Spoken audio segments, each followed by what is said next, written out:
বহু মানুষের মৃত্যুর পর পতন হয় স্বৈরাচারী আওয়ামী লীগ সরকারের। সে ঘটনার 1 মাস পেরিয়ে গেছে। যে তারুণ্য দেশের মানুষকে মুক্তির পথ দেখিয়েছে, তারা চান আগামীর বাংলাদেশে কোনো মানুষ যেন অধিকার বঞ্চিত না থাকে, যেখানে কারো স্বেচ্ছাচারী হয়ে ওঠার সুযোগ থাকবে না, থাকবে আইনের শাসন। আমি তো মশলা বদলে ফেলেছি, এবার আপনিও বদলে ফেলুন।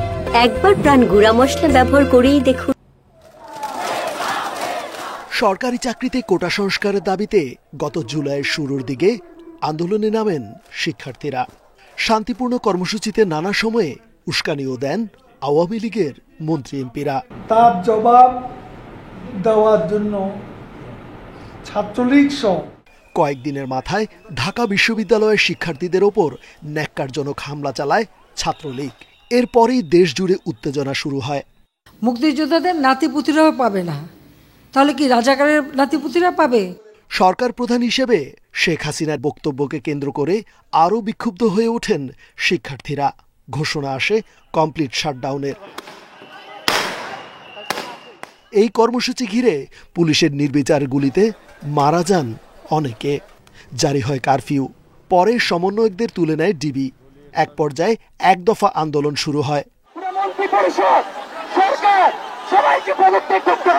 আন্দোলন দমাতে শিক্ষার্থীদের রাজনৈতিক ট্যাগ দেয়া, দলীয় কর্মী নামানো, পুলিশ বিজিবি দিয়ে অতি বল প্রয়োগ সহ নানা পথ বেছে নেয় আওয়ামী লীগ সরকার। তবে ছাত্র জনতার তীব্র বিক্ষোভের মুখে 5 আগস্ট দেশ ছাড়েন শেখ হাসিনা।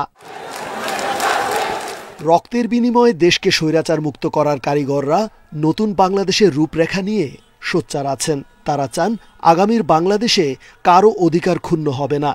প্রত্যেকটি মানুষের আলাদা আলাদা একটি ইতিহাস রয়েছে, প্রেক্ষাপট রয়েছে। এই বিগত 2 মাসে একজনের সাথে আসলে আরেকজনের ইতিহাসটি কিংবা অভিজ্ঞতাটি আপনি কখনো এক করতে পারবেন না। নতুন বাংলাদেশে স্বৈরাচার নয়, থাকবে আইনের শাসন। জুলাই আগস্টের হত্যাকাণ্ডে জড়িত কাউকেই ছাড় না দেওয়ার প্রত্যয় তরুণদের। আমাদের বাংলাদেশকে পুনর্গঠনের একদম চূড়ান্ত মাত্রাটি আমরা নিশ্চিত করতে পারবো। সেই জায়গাতে আমাদের প্রথম যে কাজটি করতে হবে, আমাদেরকে ইউনাইটেড থাকতে হবে। মানুষের আকাঙ্ক্ষা পূরণে সবাইকে সংগঠিত করতে চায় বৈষম্য বিরোধী ছাত্র আন্দোলন। এজন্য শুক্রবার থেকে বিভাগীয় ও জেলা শহরে সফর শুরু করবে তারা। রেজওয়ানুল হক, ইন্ডিপেন্ডেন্ট নিউজ, ঢাকা।